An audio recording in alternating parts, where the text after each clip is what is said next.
आज काफ़ी दिन बाद मैं फिर आपके सामने लेक्चर लेकर आई हुई हूँ, क्योंकि अभी तक तो आप लोगों का टेस्ट चल रहा था, तो टेस्ट में डिस्टरबेंस ना हो इसलिए जो है अभी तक हम क्लास नहीं ले रहे थे।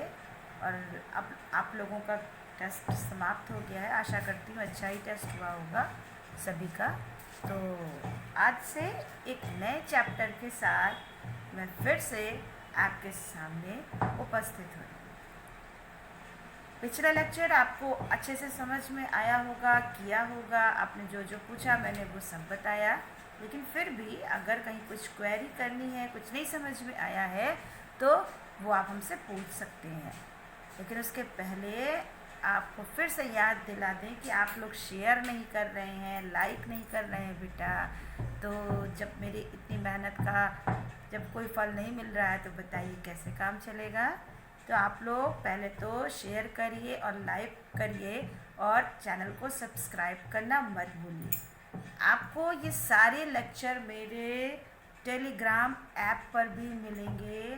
तो आप सभी लोगों से रिक्वेस्ट है कि आप लोग टेलीग्राम चैनल को भी सब्सक्राइब कर लीजिए, जिसका कि लिंक डिस्क्रिप्शन बॉक्स में लिखा हुआ है।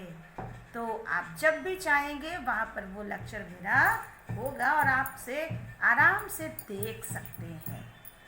और साथ ही साथ अगर कोई सुझाव हो, कोई कमेंट्स हो तो वो भी कर सकते हैं। तो चलिए आपका ज़्यादा समय न लेते हुए अब हम एक नए चैप्टर्स की शुरुआत करते हैं, वर्ग एवं वर्गमूल। चलिए उसको स्टार्ट करने से पहले थोड़ा सा हम आपको ये बता दें कि बच्चों ने मुझसे कई बार कहा कि मैम आपने संख्या रेखा पर परिमेय संख्याओं को जोड़ना घटाना नहीं बताया। बिल्कुल सही कहा, क्योंकि बेटा अभी हम जो वीडियो लेक्चर बना रहे हैं उसमें संख्या रेखा बहुत छोटी छोटी दिखाई पड़ेगी, आपको समझ में नहीं आएगी।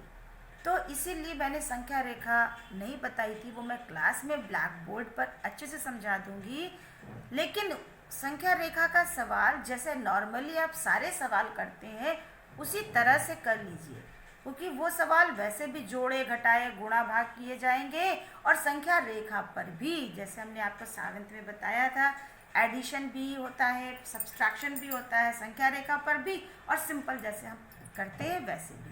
तो आप लोग बिल्कुल परेशान ना हो, जैसे ही स्कूल खुलेगा हम एक दिन में आपको नंबर लाइन पर जोड़ना और घटाना बता देंगे। तब तक के लिए आप लोग जैसे परिमेय संख्याओं को सिंपली जोड़ते हैं घटाते हैं वैसे ही उसको सॉल्व करिए, आंसर में कोई भी अंतर नहीं आएगा। तो आपकी ये जो शिकायत है वो स्कूल खुलने पर ही समाप्त हो पाएगी, क्योंकि यहाँ बेटा मेरे पास ब्लैक बोर्ड नहीं है, कागज़ पे पढ़ाते हैं तो बहुत छोटा छोटा दिखाई पड़ता है, तो आप देख नहीं पाएंगे और समझ नहीं पाएंगे। सिर्फ इसीलिए नहीं बताया था संख्या रेखा, और हमने सारी चीज़ बताई थी। तो चलिए अब आते हैं वर्ग एवं वर्गमूल। तो वर्ग क्या होता है, वर्गमूल क्या होता है, दोनों एक दूसरे के पूरक हैं। वर्गमूल, वर्ग क्या होता है, वर्ग से वर्गमूल, वर्गमूल से वर्ग, ये सारी चीज़ें कैसे जानी जाएंगी, कैसे निकलेंगी, ये अब हम आपको बताने जा रहे हैं। सबसे पहले वर्ग क्या होता है पहले ये जान लीजिए। अब यहाँ पर देखिए वर्ग हमने लिखा है, जब किसी संख्या की घात 2 हो तो हम उसे उस संख्या का वर्ग कहते हैं। किसी भी चर या अचर राशि की घात 2 हो, कक्षा 7 में बताया था जब घातांक का चैप्टर आया था, 3 की घात 2, 5 की घात 2, x की घात 2, y की घात 2। तो जब घात में 2 होता है तो हम उसे उस संख्या का वर्ग कहते हैं। जैसे 3 की घात 2, इसे हम क्या पढ़ेंगे, 3 की घात 2, ये हो जाएगा 3 का वर्ग। अगर 4 का वर्ग लिखना है तो हम क्या लिखेंगे, 4 की घात 2। अगर हमको 6 का वर्ग लिखना है तो हम लिखेंगे 6 की घात 2। घात में केवल 2 ही रहेगा, इसके अलावा और कुछ नहीं। क्योंकि 2 के बाद अगर 3 हो जाएगा तो वो दूसरी चीज़ हो जाएगी। तो वर्ग के लिए ये ध्यान रखना है कि किसी भी संख्या, चर या अचर राशि की घात 2 होनी चाहिए। तो वर्ग जब किसी संख्या की घात 2 होती है तो हम उसे उस संख्या का वर्ग कहते हैं। जैसे 3 की घात 2 है तो हम इसे पढ़ेंगे 3 का वर्ग। 4 की घात 2 है तो हम पढ़ेंगे 4 का वर्ग। 6 की घात 2 है तो हम पढ़ेंगे 6 का वर्ग। चलिए, इतना समझ में आया। अब उसके आगे चलते हैं। अब यदि किसी संख्या को उसी संख्या से गुणा करें, कोई भी संख्या लीजिए और फिर उसमें उसी से गुणा कर लीजिए। सपोज हमने 5 लिया और 5 को 5 ही से गुणा किया। 2 लिया तो 2 को 2 ही से करेंगे। 6 लिया तो 6 को 6 से करेंगे। 10 लिया तो 10 को 10 से करेंगे। जो संख्या हम लें उसको उसी संख्या से अगर गुणा करें तो गुणनफल से प्राप्त संख्या को गुणा की गई संख्या का वर्ग कहते हैं। जैसे हमने लिया 7 को 7 से ही गुणा किया। 7 को 6 से नहीं किया, 5 से नहीं किया, 7 को 7 से ही गुणा किया तो कितना आया? 49। तो अब हम 49 को क्या लिखेंगे? 7 का वर्ग। 7 गुणे 7 है कि नहीं? तो इसको हम लिख सकते हैं 7 की घात 2। 2 का गुणा 2 में किया तो कितना आया? 4। तो ये हो जाएगा 4 किसका वर्ग हो गया? 2 का वर्ग हो गया।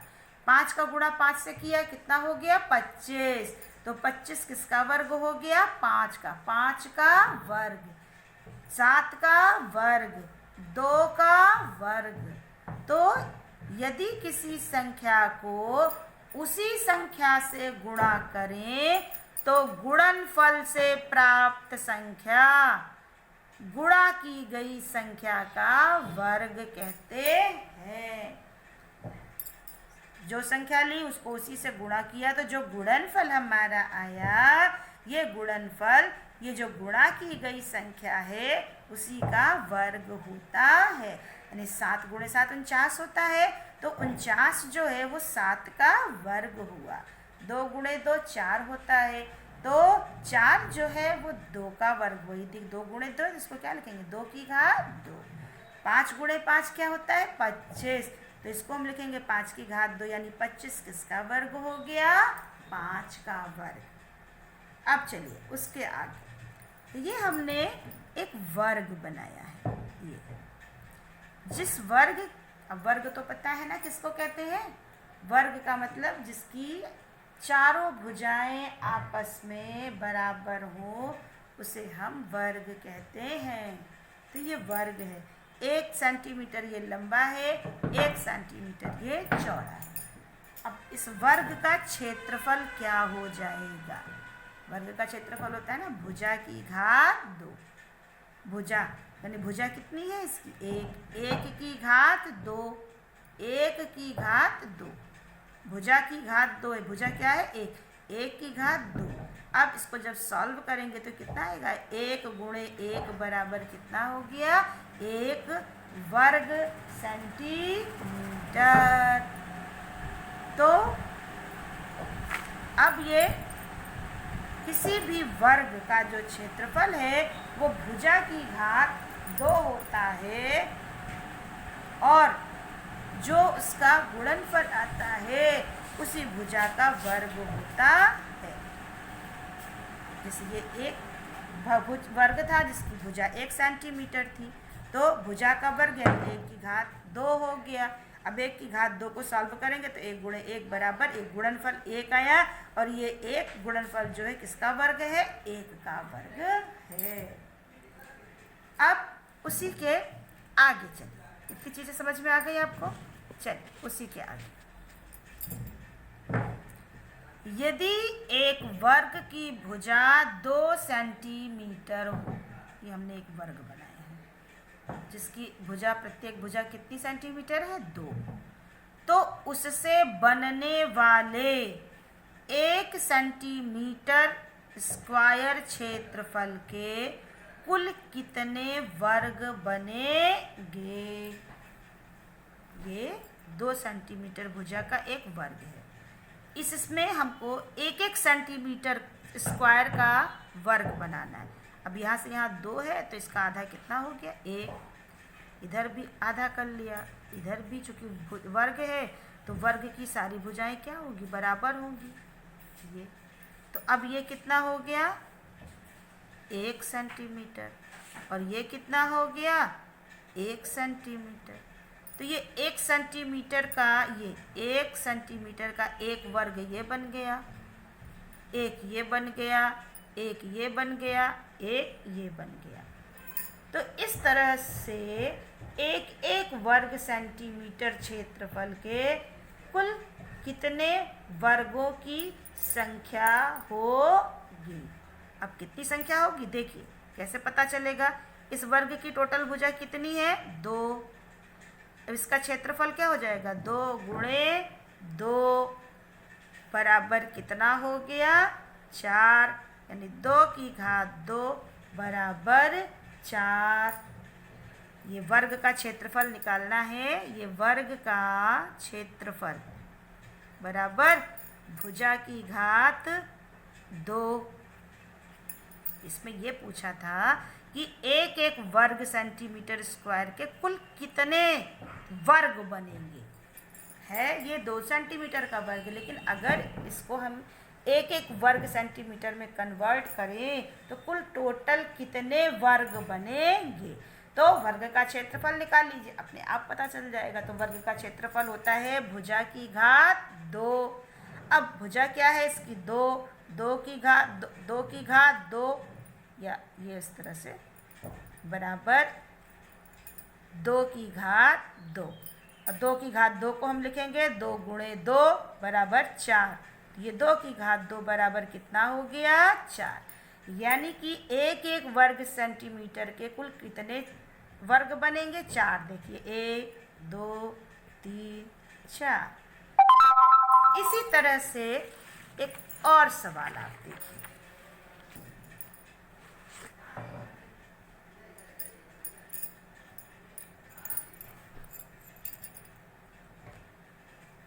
तीन सेंटीमीटर भुजा के वर्ग में 1 सेंटीमीटर स्क्वायर के क्षेत्रफल के वर्गों की संख्या क्या होगी। अब कह रही हैं 3 सेंटीमीटर भुजा के वर्ग में, एक वर्ग है जिसकी लंबाई कितनी है 3 सेंटीमीटर है। ये हमने एक वर्ग बना लिया। अब इसकी प्रत्येक भुजा कितनी है 3-3 सेंटीमीटर। चूँकि वर्ग है तो चारों भुजाएं बराबर ही होंगी। अब इस वर्ग में एक एक वर्ग सेंटीमीटर वाले कुल कितने वर्ग बनेंगे। ये टोटल 3 सेंटीमीटर है, लेकिन इसमें एक एक सेंटीमीटर वर्ग का बनाना है, तो इसको हम 3 भागों में बराबर भागों में बांट लेंगे। ये भाई ये 3 है तो ये कितना हो गया 1, ये कितना हो गया 1, ये कितना हो गया 1, टोटल मिला के कितना हो गया 3। उसी तरह से सामने वाले पर भी हम निशान लगा लेते हैं, इधर भी हम निशान लगा लेते हैं, क्योंकि सभी 3-3 सेंटीमीटर का है। तो अब 1-1 सेंटीमीटर का बताना है तो हम 1-1 सेंटीमीटर का ये निशान लगा लेते हैं। ये अब ये एक वर्ग जो है ये एक लंबाई एक चौड़ाई, ये भी 1 का है, ये भी 1 का है, लेकिन टोटल कितने का है 3 का है। तो अब इस वर्ग का क्षेत्रफल बराबर कितना हो जाएगा भुजा की घात 2। भुजा कितनी है इसकी 3, 3 की घात 2 वर्ग लिखना भूल गए। वर्ग सेंटी क्षेत्रफल की इकाई हमेशा वर्ग सेंटीमीटर होती है। तो 3 गुणे 3 बराबर कितना हो गया 9 वर्ग सेंटीमीटर, यानी कि एक एक वर्ग सेंटीमीटर के कुल कितने खाने बनेंगे 9 खाने बनेंगे। गिन लीजिए 1 2 3 4 5 6 7 8 9। इसी तरह से 4 सेंटीमीटर का एक वर्ग बनाया है तो 1 सेंटीमीटर वाले टोटल कितने खाने बन जाएंगे? 4 सेंटीमीटर का बनाया है तो 1 वर्ग वाले कितने बनेंगे? 4 है तो 4 खाने में डिवाइड हो जाएगा। 4 उसकी भुजा है तो उसका क्षेत्रफल 4 की घात 2 हो जाएगा, या 4 चौक 16, यानी उसमें कुल कितने खाने हो जाएंगे? 16 खाने हो जाएंगे। तो ये हमने बताया कि किसी संख्या का वर्ग क्या होता है, और अगर एक वर्ग दिया है और उसमें 1 सेंटीमीटर वर्ग सेंटीमीटर के वर्ग पूछ रहे हैं तो वो कितने बनेंगे, तो वो आप उसके क्षेत्रफल से ही आराम से निकाल सकते हैं। अब वर्गमूल का एक चिन्ह होता है, सॉरी अभी तो वर्ग चल रहा, तो ये वर्ग था जो हमने आपको बताया। अब 1 से 10 तक का वर्ग आप लोग रट लीजिए। 1 का वर्ग, उसे हम क्या लिखेंगे? 1 की घात 2 बराबर कितना हो जाएगा? 1। 2 का वर्ग यानी 2 की घात 2 बराबर कितना हो गया? 4। 3 का वर्ग, 3 की घात 2 बराबर कितना हो गया? 9। 4 का वर्ग कितना हो गया? 4 की घात 2 बराबर 16। 5 का वर्ग कितना हो जाएगा? 5 की घात 2 बराबर 25। 6 का वर्ग, इसको क्या लिखेंगे? 6 की घात 2 बराबर 36। इस तरह से लिखते लिखते आ जाइए। 10 का वर्ग क्या हो जाएगा? 10 की घात 2 बराबर कितना हो गया? 100। तो इस तरह से किसी भी संख्या का वर्ग का तात्पर्य उस संख्या में उसी संख्या से गुणा कर दिया जाता है। अब आते हैं वर्गमूल। वर्गमूल क्या होता है? नहीं, एक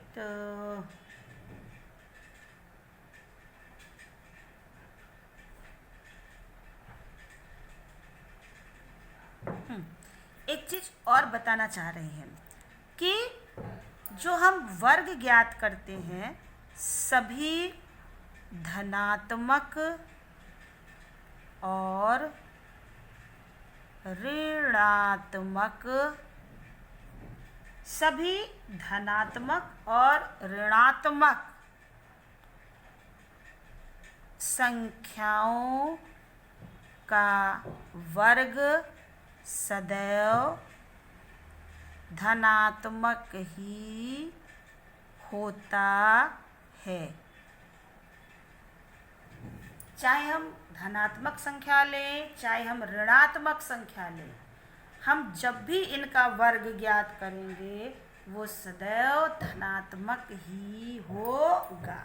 जैसे मान लीजिए हमने कहा -3 का वर्ग, तो ये इसको हम क्या लिखेंगे? -3 की घात 2। अब -3 की घात 2 को हम क्या लिखेंगे? -3 गुणे -3 बराबर कितना हो गया? +9, माइनस माइनस प्लस 9। मान लीजिए अगर हम कहते हैं -6 का वर्ग, तो इसे हम क्या लिखेंगे? -6 की घात 2, और इसको हो जाएगा -6 गुणे -6 बराबर कितना हो गया? +36। अब ऊपर देखिए, सभी धनात्मक संख्याएं थी, उनका भी धनात्मक आ रहा है वर्ग, और यहाँ पर हमने ऋणात्मक संख्याएं ली तो उनका भी वर्ग धनात्मक आ रहा। तो इस तरह से सभी धनात्मक और ऋणात्मक संख्याओं का जो वर्ग है वो सदैव धनात्मक ही होता है। अब चलिए, अब आगे ये अच्छे से समझ में आ गया। अब इसी पर बेस्ड कुछ प्रश्न हैं, जैसे ये एग्जाम्पल, जैसे 2/3 है, 5/6 का वर्ग ज्ञात कीजिए। तो 2/3 का वर्ग, इसको हम क्या लिखेंगे, 2/3 इसकी घात 2। अब इसका वर्ग यानी 2/3 में हम इसी से गुणा कर देंगे, कितना हो जाएगा 4/9, यानी 2/3 का वर्ग कितना हो गया 4/9। और 5/6 का वर्ग क्या हो जाएगा 5/6 की घात 2। अब इसको सॉल्व करेंगे तो ये हो जाएगा 25/36।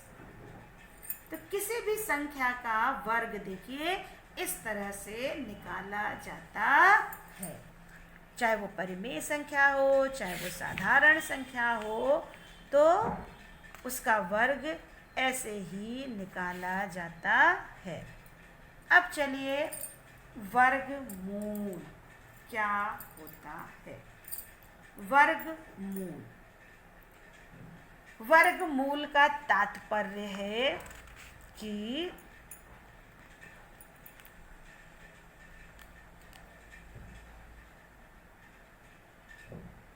जैसे वर्गमूल,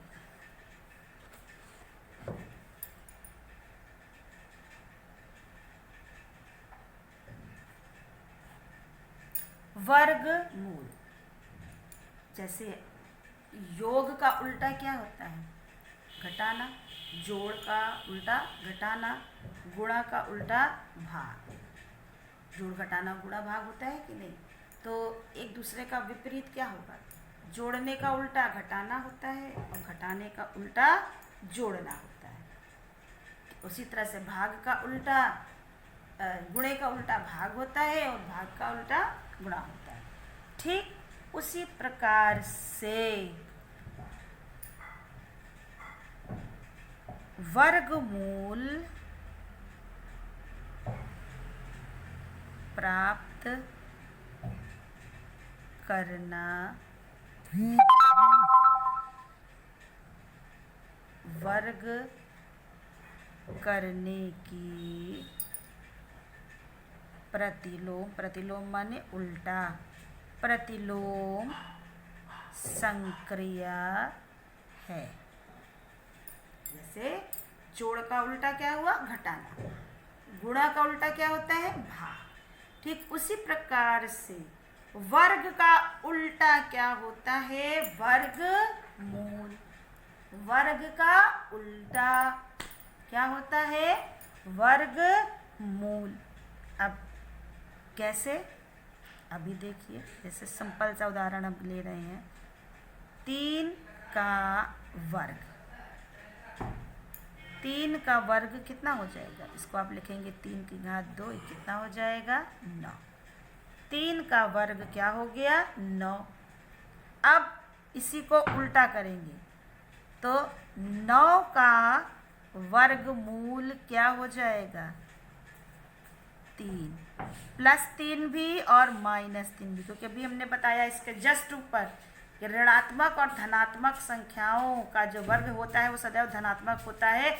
इसलिए किसी भी संख्या का वर्गमूल 2 होता है। कोई भी संख्या होगी उसका सदैव 2 वर्गमूल होगा, एक धनात्मक होगा एक ऋणात्मक होगा। तो 3 का वर्ग क्या हुआ 9, 3 का वर्ग 9 और 9 का उल्टा वर्गमूल यानी 9 का वर्गमूल क्या हो गया 3। 3 का वर्ग 9 और 9 का वर्गमूल 3, लेकिन ये 3 प्लस माइनस में होगा। 3 का वर्ग, अब यहाँ -3 का वर्ग लगते तो वो अलग चीज़ हो जाती, वो भी 9 ही आता। तो ये उल्टी संक्रिया, जैसे हम किसी चीज़ का वर्ग निकालते हैं उसी का उल्टा कर देते हैं, इसको पलट देते हैं, तो वही उसका वर्गमूल हो जाता है। एक और देख लीजिए, जैसे मान लीजिए 7 का वर्ग, यानी 7 का वर्ग कितना हो गया 49। 7 × 7 कितना हो गया 49, ये वर्ग है। अब इसी का उल्टा कर दें वर्गमूल, तो 49 का वर्गमूल किसका वर्ग किया था 7 का, तो ये हो जाएगा +- 7। तो ये वर्गमूल होता है। इसको निकालने का तरीका होता है, कक्षा 7 में हमने आपको घातांक में बताया था, कि फिर भी अभी हम फिर से बता देंगे आपको एक बार। तो इस तरह से वर्गमूल प्राप्त करना भी वर्ग करने की प्रतिलोम संक्रिया है, और वर्गमूल का निशान होता है जिसको कि हम प्रदर्शित करते हैं, जैसे वर्गमूल प्रदर्शित करने का चिन्ह ये होता है, ये करणी, इसको बोलते हैं करणी, करणी चिन्ह ये होता है।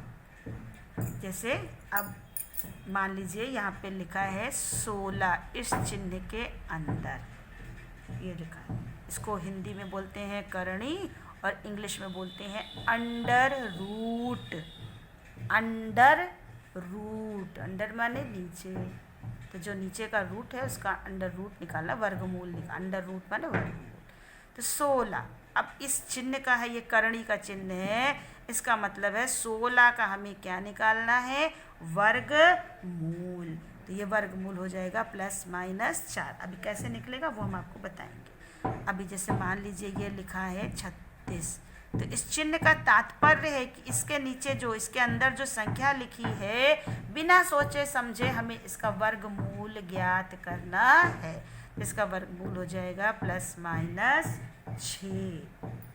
तो ये आपका अंडर रूट करणी का चिन्ह है, ये करणी का ये चिन्ह है।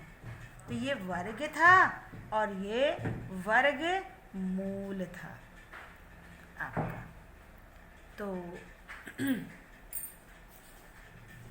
आज के लिए इतना ही बेटा, इसको खूब अच्छे से देख लीजिएगा, समझ लीजिएगा, जो न समझ में आए फिर से पूछ लीजिएगा, और फिर उसके बाद अगले लेक्चर में कैसे वर्गमूल निकाला जाता है, कैसे पूर्ण वर्ग संख्या की पहचान की जाती है, ये सारी चीज़ें हम आपको धीरे धीरे करके बताएंगे। कोर्स हम बहुत तेज़ लेकर नहीं भागेंगे, थोड़ा थोड़ा ही बताएंगे। तो आपको मेरा लेक्चर कैसा लगा, समझ में आया ना या नहीं आया, आप हमें इसे बताने की कोशिश अवश्य करिएगा, और मेरे चैनल को सब्सक्राइब कर लीजिए। साथ ही टेलीग्राम चैनल सब लोग ज्वाइन कर लो बेटा, सारे बच्चे टेलीग्राम चैनल ज्वाइन कर लो, वो जब भी आप चाहोगे वो आपको मिल जाएगा। व्हाट्सएप से तो एक बार मिस हो सकता है, डिलीट हो जाएगा, लेकिन टेलीग्राम चैनल पर ऐसा नहीं होगा। तो सारे बच्चे एक दूसरे को बता दीजिए कि मैम का टेलीग्राम चैनल भी है, उस पर सारे लेक्चर अपलोड हैं, तो वहाँ से आप लोग इसको कर लीजिए, और ढेर सारा शेयर करिए, लाइक करिए, और मेरे चैनल को सब्सक्राइब करना मत भूलिए। तो आज के लिए सबको मेरा प्यार भरा राधे राधे और धन्यवाद।